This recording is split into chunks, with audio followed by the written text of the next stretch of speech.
Hi, my name is Justin Dragoo, and today I'm going to be discussing the twisted reality of Netflix's Dark, and how Dark utilizes the semantics and tropes of the sci-fi genre, and really how Dark fits into the sci-fi genre as a whole and its impact on the canon. Dark is a German Netflix series created and directed by Baran Bo Odar and Jean-Che Fries that ran for 3 seasons from 2017 to 2020. It is set in the small German town of Winden. The story of Dark revolves around the lives of its residents, past, present, and future. Their stories and their lives interconnect in the most intricate of ways, uncovering a time travel conspiracy that spans generations of time. Jonas begins to discover the truth and seeks to put an end to the seemingly never-ending time conundrum. The utilization of sci-fi semantics and tropes within Dark are very prevalent, the foremost amongst them being future/alternate timelines, traveling through time, dystopia/utopia, and the natural order. With the future and alternate timelines, it plays a very important role in the series. We have multiple existing timelines that occur in seasons 1, 2, and 3. In season 1, the most prevalent, as we can see here on the left, in the bottom, this little diagram here, 1953, 2019, and 1986 play the largest roles, or the largest years in the series, starting off. That goes into the 33-year time cycle of the future and alternate timelines with the time machine, and that goes into the traveling through time with the time machine. The dystopia/utopia, this plays a role, as we can see here. This is more of a utopia setting. This is in the year 2019. We have the small little town with a nuclear power plant. It's very green, it's very small. It's just this tight-knit little community, and while everything seems like it's perfect, mysterious things start to begin to happen that start to unravel the truth behind the facade of this seemingly perfect little town.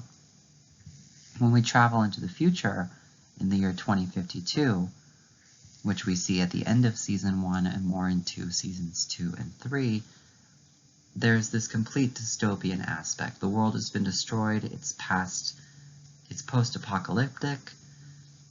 With that, we kind of go into the differential of the different time periods and the distinction between the utopia/dystopia and the cause of this, which plays a role into the narrative of Jonas seeking to end this time travel conspiracy.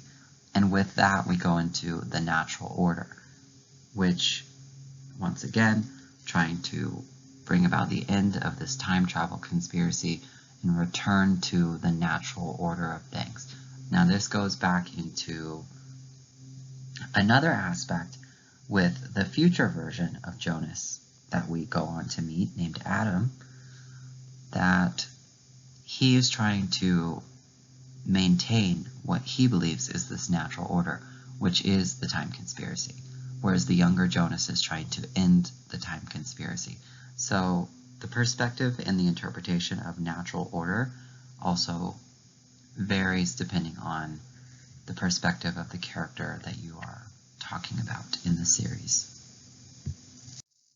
Metaphors, allegories, and ideologies in Dark. There are many metaphors, allegories, and ideologies, but let's start off with the metaphors. So first we have the missing children, which begins right off the bat in season 1. We notice this string of missing children, and it all starts to connect to the 33-year time cycle and the fact that this happens every 33 years, whether it be the finding of a child's body in the forest or a missing child. This all represents the absence of a future for these children that disappear, which also goes into the metaphor of the absence of a future, which foreshadows the dystopian future. With that, we have the abundance of dead animals. In season 1, we have Charlotte, who works at the police department. She witnesses the birds that are dead everywhere, all in front of the police department. She sees a bunch of dead birds lying on the ground. But this is actually not the first time that her character has witnessed this. She previously witnessed this 33 years before. And this is also not the first time that we see the mass death of animals with the sheep that are also dead in the 80s, in 1986. So the abundance of the dead animals almost foreshadows the mass death of the future. With that, we have the repetition of events, which is a metaphor for the lack of choice or personal control. This repetition of events goes into the time cycle and the never-ending feeling of the time cycle and why Jonas wants to bring an end to it. It represents a lack of choice, that every decision is already made for you, that nothing that you do is up to you, which can be definitely very hard on your psyche when you think about it, in that everything that you do is not your decision.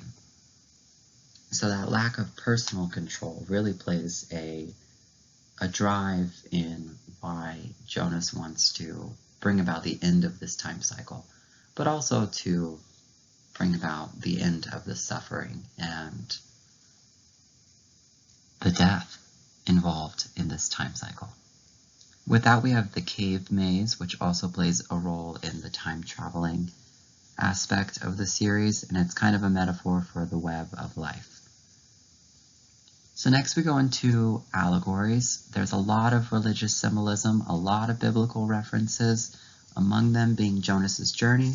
The journey of Jonah in the Bible is a good allegory for the journey that we see Jonas go on throughout the 3 seasons of the series in his different ages, as a teenager, an adult, and as an elderly man. Jonas and Martha are the epitome of Adam and Eve, and are also representative of the origin from the Bible.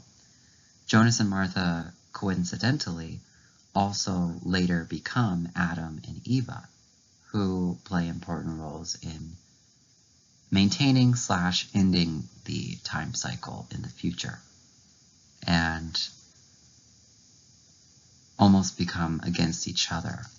So rather than the typical traditional Adam and Eve that we see, it's almost a representation of, rather than the origin, it's a representation of the end.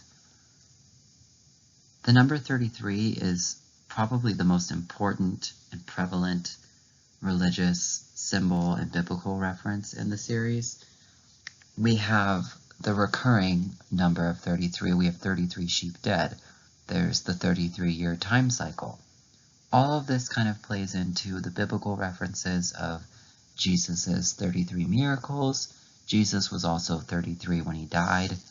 So the number 33 has an important biblical meaning behind it. So it can be easy to see why they would include that here, the 33-year time cycle, and going back to the idea of the origin and the end, as well as Jonah's journey and comparison to Jonas's journey, also all ties together into the biblical references and the creation of this time cycle, as well as the end of this time cycle, because the time cycle itself represents an alternate timeline / alternate universe.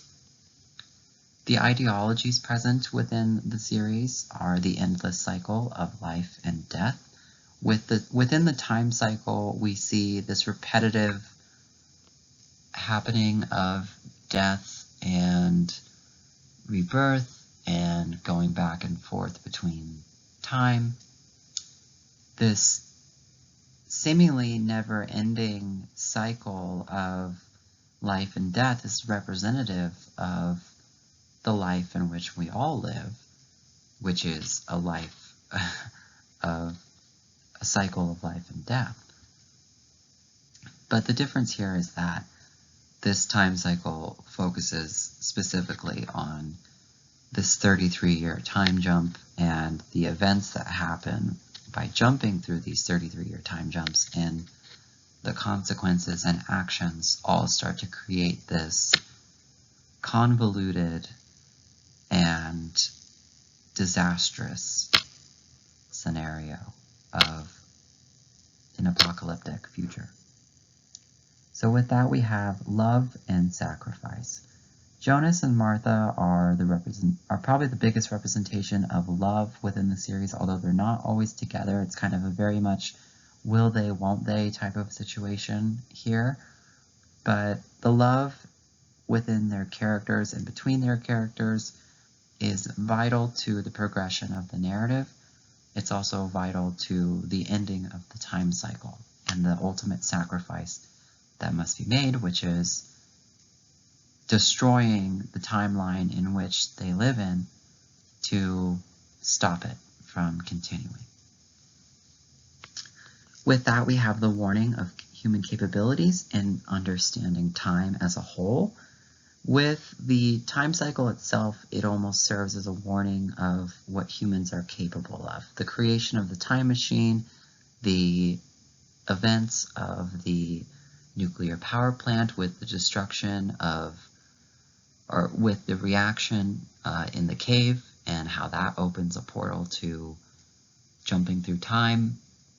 These events all take place because of the technology that is present within the series, and it serves as a warning of what we are capable of and how destructive it can be.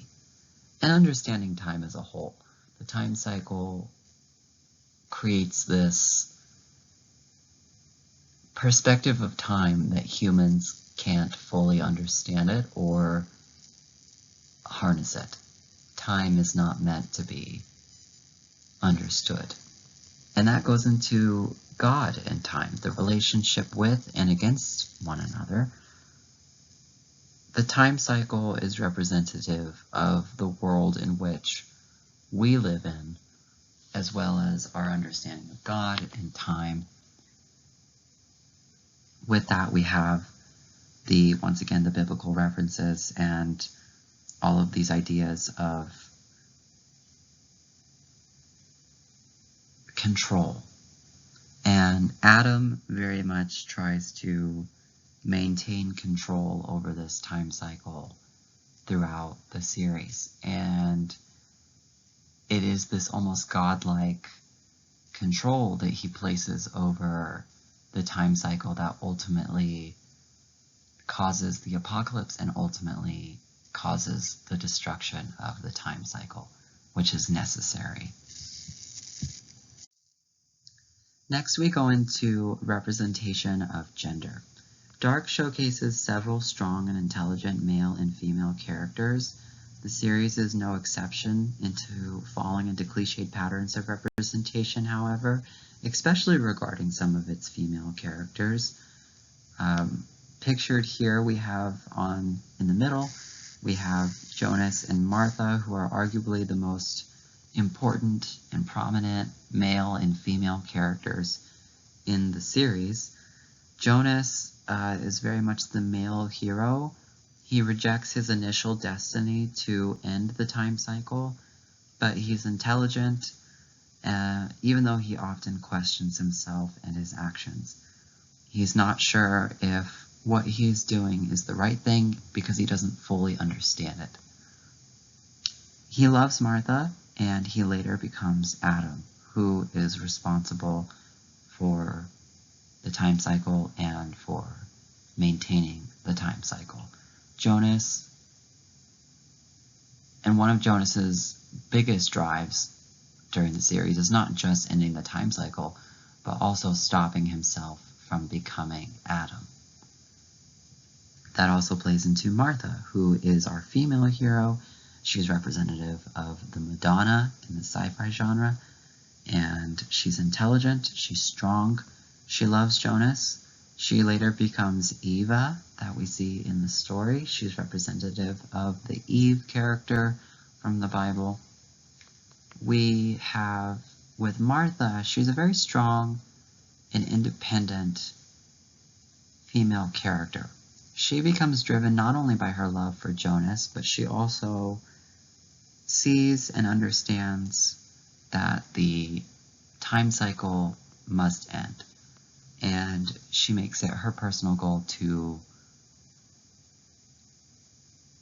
stop it as well. Because there is the risk that Jonas turns into Adam, and she must stop that from happening. Also, on the left here, we have a series of pictures of strong female characters. Up here on the left is Claudia Tiedemann, who we see in 3 different versions throughout the series. In 1953, she's a child. In 1986, she's a grown woman. She runs the nuclear power plant. She's a female boss. And in 2019, we see her as an elderly woman.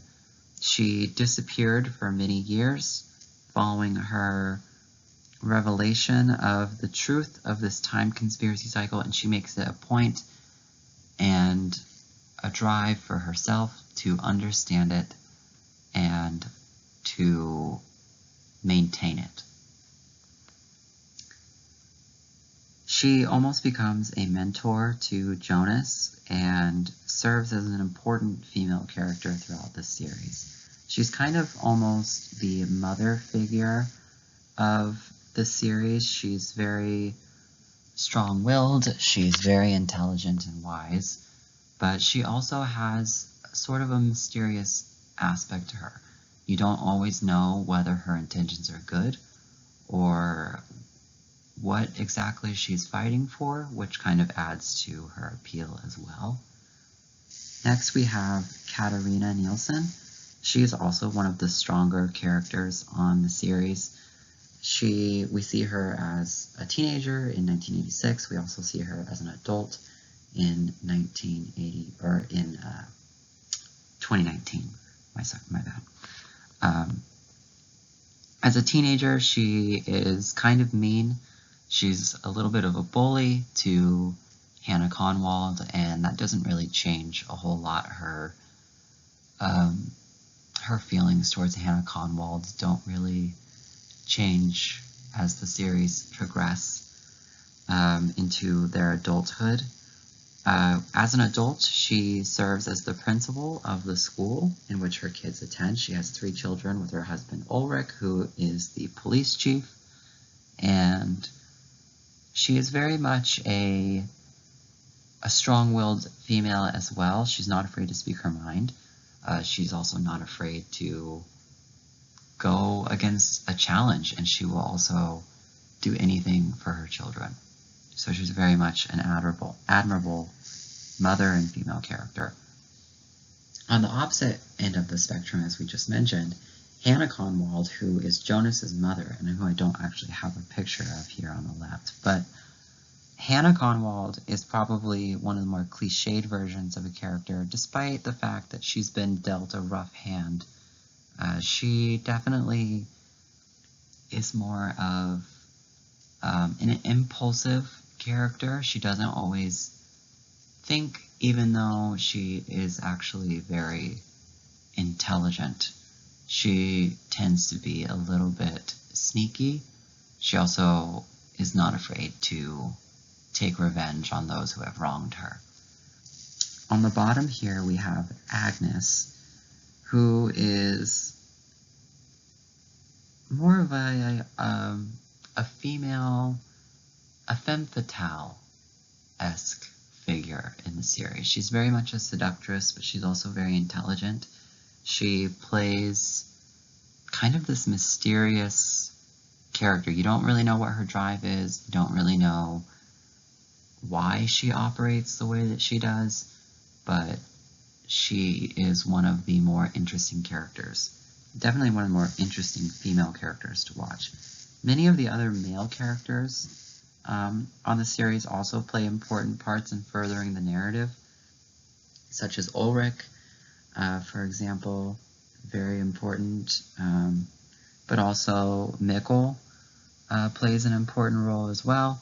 So many of these male and female characters that are prominent within the series all play an important part in furthering the narrative.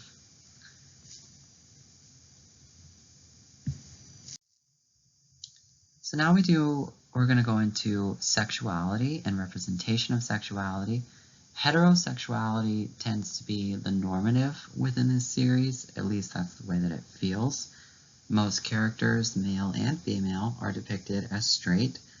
There are very few gay characters in the series, and all of them live double lives. So we have the secret relationship that blossoms between Agnes and Doris, who we see here on the left. Agnes, as we just mentioned, is kind of a femme fatale. She's a seductress. When she moves into Winden in 1953 with her son, she is a widow. She moves in with the Tiedemann family temporarily, and a relationship blossoms between Agnes and Doris. Doris is completely unaware of her, or maybe not unaware, but certainly hidden from her sexuality. She's married to Egon Tiedemann. She has a husband, and this secret romantic relationship blossoms while they're living together. It really plays more into season 3 of the series. It doesn't play a huge role in the narrative, but it does show a different aspect of love and sexuality that we don't really get to see a lot, and really the only LGBT relationship that we see on the series. The other two LGBT plus characters pictured here, we have Bernadette Waller, who is the only transgender character on the series. She plays a transgender escort who lives in a trailer outside the skirts of the town. Her brother is also on the police force, but she very much lives alone. She kind of is an outsider. We don't see a lot of interactions between this character and many of the other characters in the series, but it is pretty aware that the characters are aware of this character.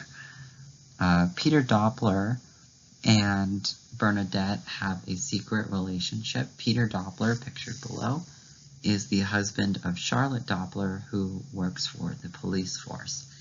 Peter Doppler has a secret relationship with Bernadette. He is a closeted gay man, and it doesn't really become aware until much later that this is the case. But like I said, all of these characters are hidden in their sexuality, and sexuality is not even really mentioned in the series or shown a whole lot unless it is hidden behind closed doors from the rest of the characters. Certainly not open, and it doesn't even feel like homosexuality is normalized in this society, just because of the representation of how sexuality is. It's all very hush-hush, it's all very behind closed doors, and that is an indicator that homosexuality is not necessarily a prevalent part of this society in small-town Winden. So now we're going to go into representation of race. Race is often a topic discussed in terms of the sci-fi genre. We talked about films like Ghost in the Shell and other areas of the sci-fi genre where whitewashing and white prevalency over colored actors is an issue, and it very much is here as well. With that, we have the quote-unquote invisible white norm. As you can see in this picture here, this is an entirely white cast, and this isn't even a representative of the entire cast. This is just a small section of the cast, but they are all white. Dark seriously lacks in diversity or representation of non-white races. All of the main characters and even the supporting players are white.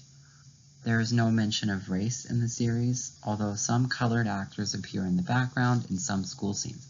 But none of these characters have any substantial lines or add anything to the narrative.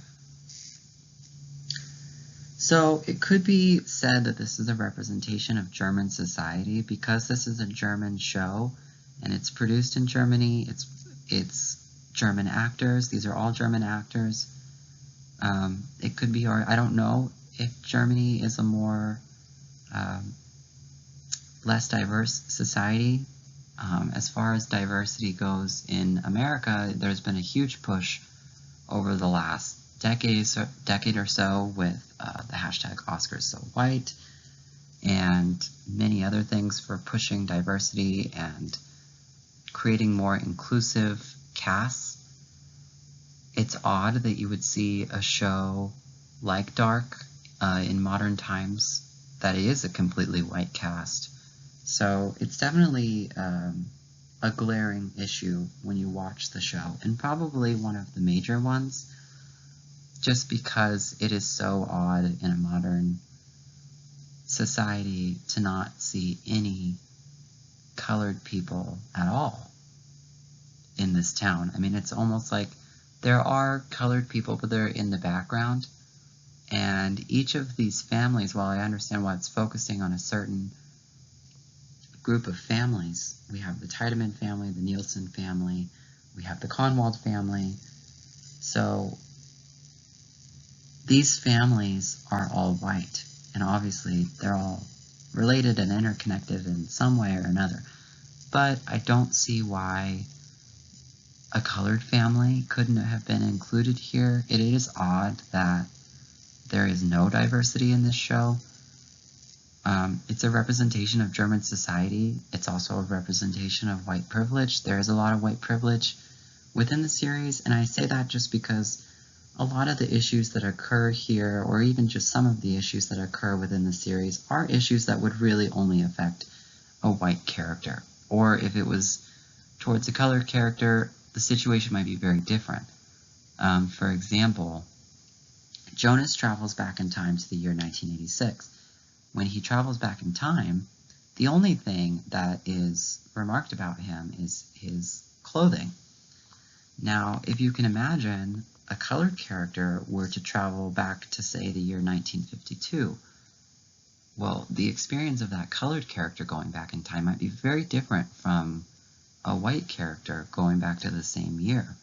They might not be able to blend into society as well because societal views and representation were very different, although it doesn't seem like it's all that different in 2019 considering the lack of diversity or even mention of colored characters in this modern society. So it's definitely an odd and glaring issue, but not one that's new to the sci-fi genre. Representation is still something that is being fought for with every new picture, with every new television series.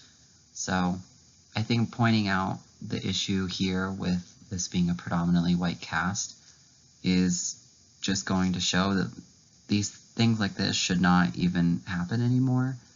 You know, it should be, each and every show should be diverse, it should be inclusive. So that's really where Dark falters here for sure. Next we go into the representation of class. Classism and social class distinctions are present in the world of Dark. Many of the families and characters depicted in the series belong in different social classes, and the class distinctions are subtle, yet noticeable based on jobs and certain material items. So if we look here at this diagram, at this family tree, we have these four different families. We have the Tiedemann, Doppler, Conwald, and Nielsen families. But I'm going to focus on the newer generations, just in terms of classism. So if we start over here with the Tiedemann family, we have Regina and Alexander who are married. They have a son named Bartosz.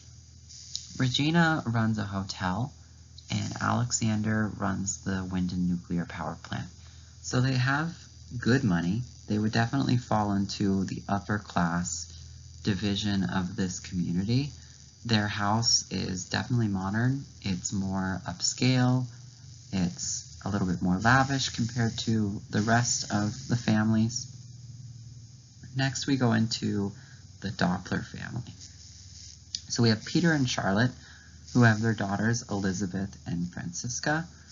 Charlotte works at the police force, and they live in a relatively nice upper middle class home.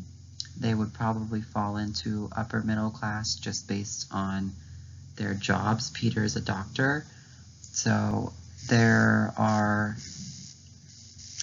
while they're not completely, they're definitely not up to the level of the Tiedemann family, they're not as rich, they definitely aren't poor, and they have money.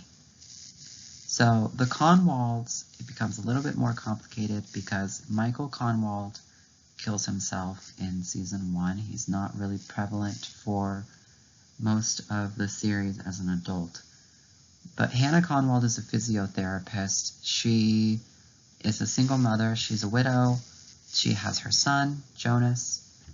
And Jonas doesn't have a job. He's just a regular high school kid going about his life. They live in a small house, but it could be said that the house is lower to middle class. It seems like they struggle a little bit with money just because there is no father in the house. You know, Hannah is a single mother, but at the same time, they've got a relatively nice house in a suburban neighborhood. It's nothing upscale, it's nothing fancy, but they're not poor. We have the Nielsen family, finally, that consists of Katerina and Ulrich. Ulrich is the police chief, and Katerina is the principal of the school. So they both make relatively good money. They would probably fall squarely into the middle class ring, if not slightly lower, just because they do have 3 children and they live in a 2-story house that was actually the childhood home of Ulrich. So, I mean, it could be said that they don't have a ton of money, but they're providing for their 3 children and they're living a relatively normal life. So the class distinctions between these characters, while not completely obvious, is noted in their belongings, it's noted in the things they wear, how they act. Compared to the other children, Bartosz definitely gives off the vibe that he is wealthier, he has some fancier technology than the other kids compared to Francisca or Jonas, Martha, or Magnus. Bartosz has a little bit more of a leg up just because of the money that his parents have compared to the other kids. So next we go into artificial intelligence, transhumanism, and technology in dark. Artificial intelligence is not present within the series, but technology and transhumanism both play a role. Transhumanism not as much. As far as the transhumanist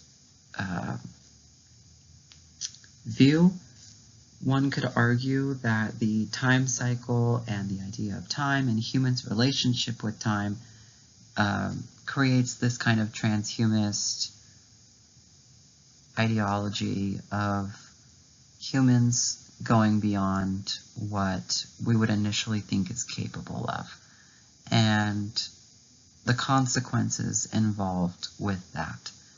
But we're going to focus mainly on technology here.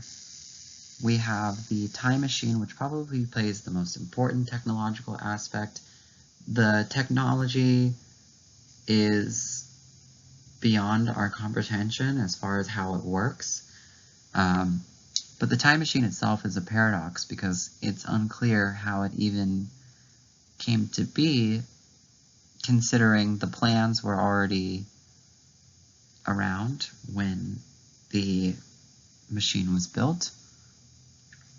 but that's just one of the many paradoxes that are involved with the creation of this time cycle in general. On top of that, we have the wind and nuclear power plant, which plays a large role in the series and is partially responsible for the event that causes the apocalypse. So in the present and in the past, the wind and nuclear power plant represents a new age of technology, a new age of community and society within Winden. It provides many jobs, it provides power for the town. So it's a very important part, and the Winden nuclear power plant ultimately is what causes the apocalypse because of the destruction in the year 2020. So that technology presence, without it, it could be argued that had the nuclear power plant never been built, the time travel conspiracy never would have even came to be. So, with that being said, technology definitely plays an important role. Going into the future, the portable time machine, which is an updated version of the previous time machine, plays more of a role in Season 3 of the series after the Winden nuclear disaster that destroyed everything in 2020. Technology continues to progress despite the fact that they're living in an apocalyptic winter. But it progresses because they want to end this time cycle. The time cycle needs to come to an end. And that's really kind of the drive for what ultimately comes to be the ending of this alternate universe. So now we're going to discuss the impact in canon of Dark. Dark adds a different take on the time travel trope.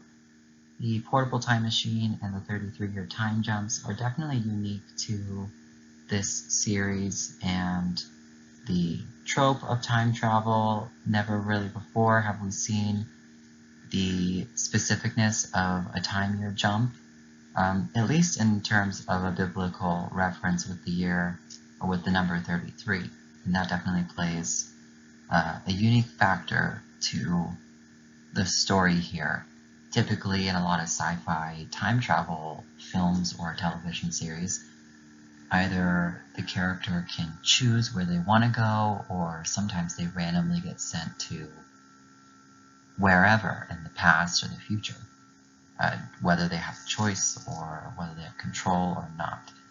The difference here is that there is somewhat of a control because you can decide where you want to go or what day or what time, but it's always in 33-year time jumps, so you couldn't jump 23 years into the past.